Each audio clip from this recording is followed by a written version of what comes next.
Hi friends, ఇవాళ current లేదు. పొద్దున్న క్యారేజ్ కట్టాలంటేను గబగబా ఏం చేయాలి, మనకి ఆయుధం టమాటా పచ్చడి తొందరగా అయిపోద్ది కదా. అన్నీ కలిపి పొయ్యి మీద పెట్టానండి, ఏగిపోయింది.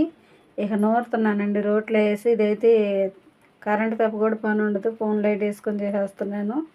అది కాక వర్షం పడుతుంది కదండి, చీకటిగా ఉంటుంది. లైట్ లేకపోతే ఇంకా అసలు ఎక్కడే వస్తుందో కూడా కనబట్టలేదు.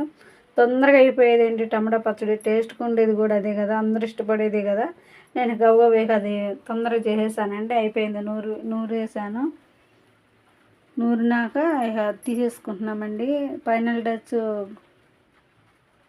కొత్తిమీర కూడా తీసేస్తున్నాను చూడండి. ఇక మా ఇవాళ స్పెషల్ అదేనండి, సండే స్పెషల్. చూడండి, వేడి వేడి అన్నం, టమాటా పచ్చడి, ఇంతకంటే ఏం కావాలండి? అవునా కాదా చెప్పండి. లైక్ చేసి షేర్ చేసి సబ్స్క్రైబ్ చేయండి. Thank you friend.